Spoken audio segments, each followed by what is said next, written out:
Hello everyone, Storm11 here. Today we'll be talking about the strong severe storm threat across parts of Central and Southern Florida.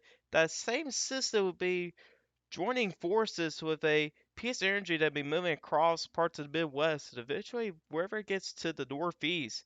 Could try to spit out maybe a little winter storm for parts of Maine and maybe New Hampshire. That's big maybe on that. We're also going to be talking about after Christmas, what the pattern's going to be looking like for late December and early January. So we're going to get started with the European model, what we got going on across the country. We got a low pressure system moving across the central Gulf of Mexico. And the good news with this here, this is not going to be a tropical system. Keep in mind that it's not going to be a tropical system. It won't have any tropical characteristics. At the same time, got more activity up in parts of Northwest with showers at lower elevations, snow in the higher elevations. And meanwhile, for most of the country, we're pretty dry. As we get into tomorrow, you'll notice here that same low here eventually moves up into Florida in that warm sector just south to the lows, where we could experience some strong severe storms down there. If we check out the HER model here for a little bit more detail here, you see here you got cluster thunderstorms moving across the central Gulf. They'll be arriving into southern Florida by tomorrow morning. And you do see here some of those could be strong to severe, especially with these little bows here. Could contain some strong winds, and there may be that threat for some, maybe for a quick spit up tornado or two. Model's been having some uncertainty with this system here. Um, if we do check out the Spc Outlook here, we only have a marginal risk, so it's not a very high risk, but this is really due to the uncertainty with the models. Models show a stronger low, some models show a weaker low, and some models overall not very impressed with this setup here. It will not surprise me if they shrink that marginal risk a little further south, probably head down to as far south as the Interstate 4 corridor, parts of Tampa and Orlando. Really, Orlando, Tampa, and South should see that better potential for some strong to severe storms. And there is that low wind tornado risk. Damage would be your main threat. We're not expecting hail out of the setup here.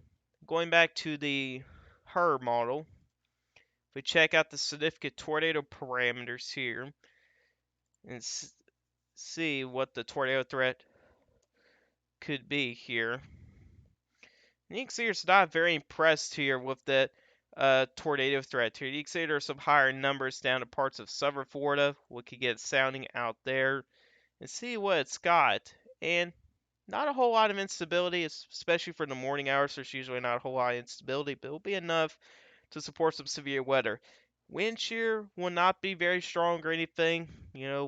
As past severe weather events, we had extreme wind shear values. On a setup like this, we won't really see that, but it'll still be strong enough for some strong to severe storms. You can see here with storm relative felicity values, they're over 200, really between 200 to 300, which would be favorable for some severe weather.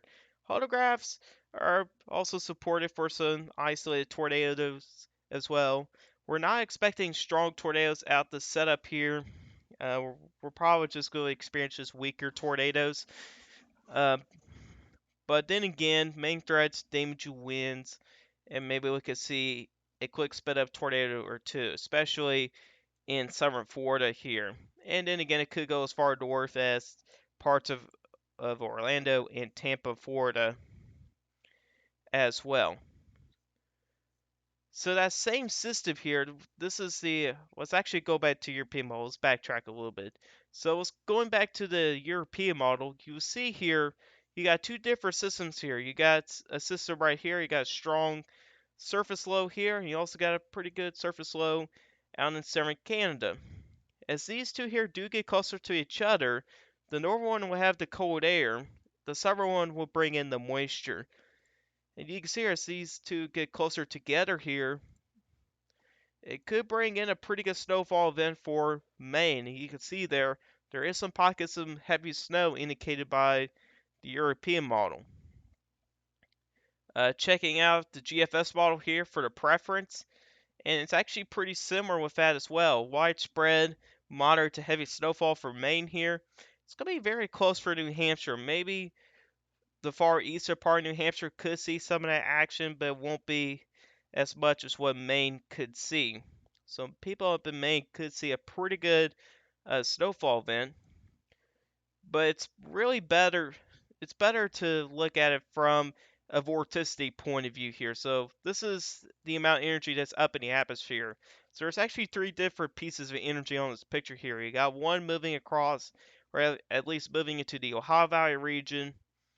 You got a piece of energy here, and you got another piece of energy here. This is an upper level low right here, but your surface low, there's a surface low right over here. And now that upper level low is going to miss out on this event, but that surface low is going to be further to the northeast. It's going to be a little bit faster, and the timing will just be about right for a pretty good snowfall event for Maine. Which you can see here, it's these two here kind of joining forces there a little bit as well. And checking out the NAM here, you'll see what I'm talking about here. Here's your surface low down here. Here's your upper level low here. And here comes that over piece of energy moving across the Midwest here. And you can see as we kind of play this out here, here's your surface low now moving into North Carolina by Tuesday night. And you can see here how these two here get pretty close together. At least it's close enough to bring in a pretty good snowfall event for Maine. Which if we do go to precipitation mode, check that out. You got an area of some heavy snowfall for parts of Maine. So then again, I think people in Maine could see a pretty good snowfall event out of this here. So have fun with that snow up there if you live up in Maine. Unfortunately for Vermont, Massachusetts, Connecticut, Rhode Island, there won't be much snow out of this event. However, as soon as that system does pass, you could see some wraparound snow flurries out there. So you guys won't see that moderate to heavy snuff, that good stuff, but you guys could still experience some snow here, but it won't be as much as what Maine will experience. So let's kind of talk about beyond. So really up until Christmas here, there'll be a low. They'll be moving across. Let's go back to the European model to check that out so I can show you guys this a little bit better. So going to Christmas here, there will be a strong low that moves across the Midwest and the Great Lakes. There are some uncertainties with this setup here. If you go check out the Cfs model here with that same system, it's actually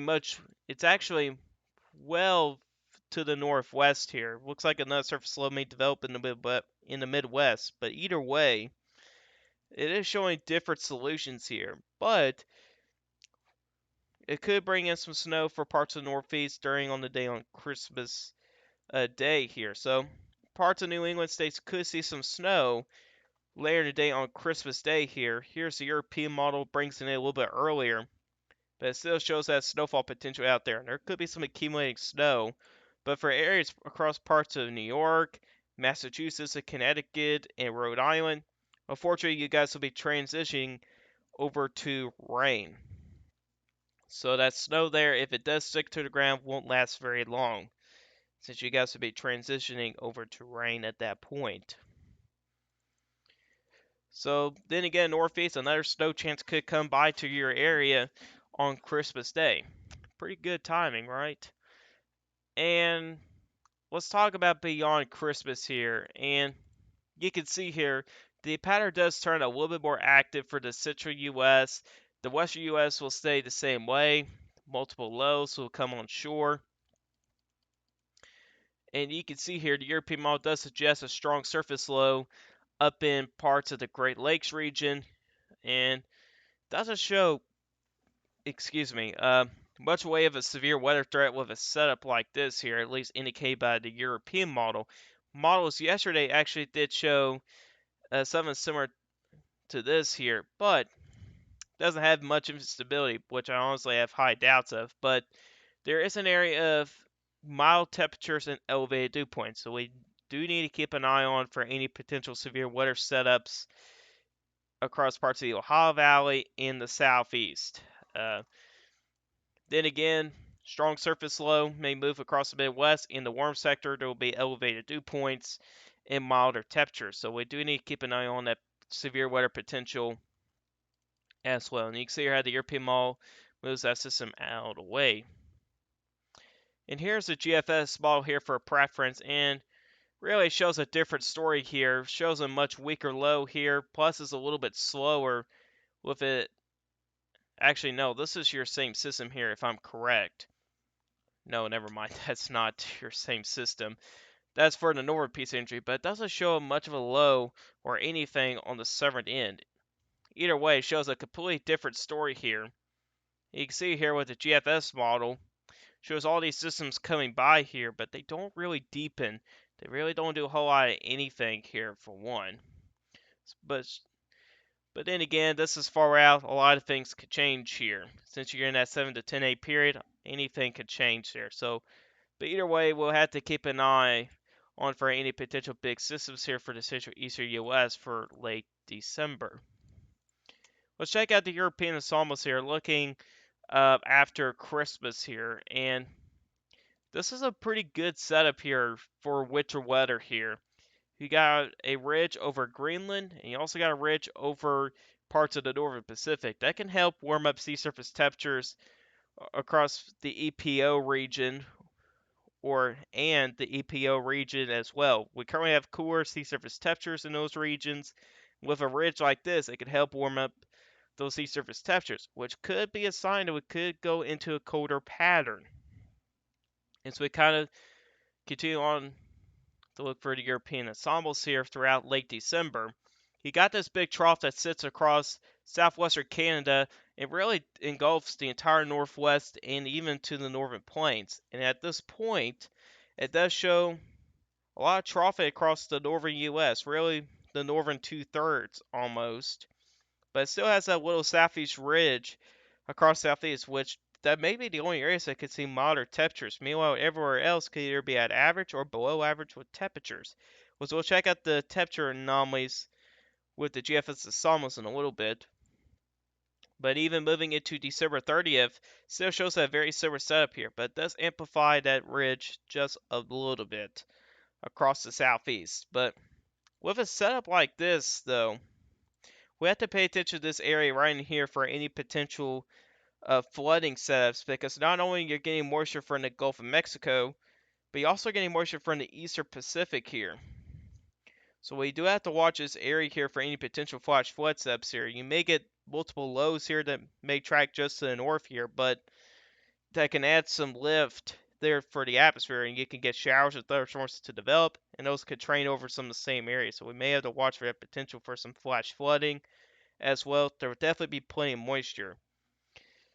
The cold air may be in place here, but really, it's pretty far out to tell if there's any going to be big snows with us up here. It's just too far out to tell. But what we do know is that there's going to be quite a bit of cold air to set up across the northwest and the north plains, which let's look at that into the GFS model, the GFS ensembles, which very similar to European ensembles, ridging across the northern Pacific and over Alaska, and then you got another ridge over parts of Greenland and northern Canada. You can see here as we kind of play this here. I mean, it's just a very stubborn setup here. It stays very similar here, even around New Year's. Still showing a very similar setup here. Now, it does back off with the ridges here a little bit. That's just because uncertainty does increase. But even though we're 270 hours out, even though we're 270 hours out, it still shows some pretty good ridging across those regions in there. So it does show a pretty good agreement here that we're going to have a stubborn negative NAO and possibly a positive PDO and I believe a negative EPO as well. And then again, that leads to ridging across Alaska, the North Pacific, and then again ridging over Greenland. However, there will be a negative PNA. That'll be pretty stubborn as well. So a lot of cold air will be stuck across the northwest into parts of British Columbia and Alberta as well. You can see here, it just continues with that very similar pattern here, even going into early January. So then again here, this is certainly a very interesting setup here. It could be a pretty stormy pattern for the southwestern U.S., even getting into parts of the Central Plains, and even getting up into parts of the Midwest and the Great Lakes. And even the northeastern U.S. could see core to normal conditions with a setup like this. And then you have that southeast ridge out here. So then again, a very, very interesting setup that we're going to see here. Let's talk about the temperature anomalies here. And this is for Christmas Eve here, and very warm across the central and eastern U.S. But look at all that colder air up in western Canada and in Alaska. That's some pretty cold air. And watch what happens here as we continue to play this here. Check out them anomalies here. This is the night of December 25th. You can see here, them colors are, you're starting to see the brighter colors there. Starting to see white colors to show up. Those indicate well below normal temperatures. And you know the average temperatures up there are very cold. So you got temperatures that could be 20 degrees below normal. That is some serious cold air up there. It really is. And you'll start to see how this expands into the western U.S. and eventually get in parts of the northern U.S. as well as we kind of continue to play this. And then a lot of this mild air does start to retreat. Will be now becoming more focused across the southern plains in the southeastern U.S. Now, this is a point here we need to pay attention to. Just by looking into these temperature anomalies here, you can see a pretty popular low pressure system track, really coming from the four corner states, moving up to the Midwest here. We can sort of see some severe weather setups in this region right in here. So we do need to pay attention to that severe weather potential as well, especially when you got temperatures that could be above normal in the warm sector and possibly elevated dew points. We can see some severe weather setups, so we do need to pay attention to that as well. Not only that, but we could see that potential for flooding issues as well, and also maybe some winter storms to the backside of some of these systems. That's another thing we need to watch for as well. And you can kind of see here as we kind of get into around New Year's. You can see here that cold air continues to slowly expand further to the south and east. Slowly. As we kind of continue to play here. But that southeast ridge, unfortunately, just really sticks around across the southeast. And eventually here, getting very far out, which this could change here, it does start to show some slightly below average temperatures across parts of the eastern U.S. Hopefully that's the case, because this mild air has really been messing up for people us here in Kentucky pretty badly. So hopefully we could trend colder. I really want to see some snow, which the possibility may be there for January. So we have to see here. But even for 366 hours out, there's a good agreement there's going to be well below average temperatures across places like the Dakotas, Montana, Wyoming, Idaho, Oregon, and Washington. So it's going to be pretty cold up there. And then again, with a sub like this, you can still see a pretty popular low pressure system track here move across the desert southwest, which those places actually do need some rain here. The northwest may actually get a break from the rain here with a setup like this. As that polar high gets a little bit further to the south here, which you guys may see more drier air out there, and that proper low pressure system track will be more focused a little further to the south here. So the possibility of what we could see here with a setup like this, your low pressure system track could be something like this. And then again, that's approximate track here. So for anybody north of this line here can see colder than normal conditions and even some snow chances. South of that could be milder. And really when you get into parts of the Ohio Valley, and even getting back to Texas Arcana region, you guys could see above normal precipitation anomalies as which I don't think this is far enough. Actually, yeah, it is. So this is the precipitation anomalies from the Cfs ensembles, and you can see here things do turn a little bit wetter when you get into parts of the Ohio Valley and the Tennessee Valley as well. That could be a sign for some potential severe weather setups. But overall, it stays pretty dry here across the southeast over the next several days here. But eventually, when we get into January, things should turn a little bit more active down there. So so we need to watch for as well. Even pay attention to the western U.S. You can see here as we kind of get into January, things turn drier from the northwest, but things do turn wetter across the southwest. So then again, not a bad setup for the western U.S. The northwest definitely needs a break from the rain, so that's a pretty good setup for them folks out there. Here's the CFS model, and days 1 through 7, well above normal temperatures around Greenland. Pretty crazy. But at the same time, though, you got well below normal temperatures across British Columbia and Alberta. You can see here, very similar to the Cfs ensembles. It slowly expands further to the south and east, at this point pretty much covering most of the northern U.S. and pretty much all the states in the western U.S. And really at this point here, with the CFS model here, I really will go out as far out as days 15 through 21, also known as week 3. Really after week 3, it's pretty pointless to look at, doesn't have a lot of skill, but either way, it shows a very similar outcome here to what the GFS almost shows here. Very cold temperatures across parts of the upper Midwest, the Northern Plains, and the West Coast. Milder across parts of the Southern Plains into the Southeast. And at the same time, I do believe that the Northeast will turn colder with a setup like this as well. You kind of get deeper to January, which of course this could change. It does turn colder for the Northeast at that point as well. So it's already a very interesting setup there.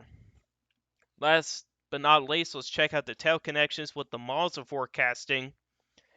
And you can see for the NAO, currently we're in a pretty good negative NAO at this point, but we are expected to go periodically positive. But as we get closer to January, we are supposed to go back to the negative phase as well.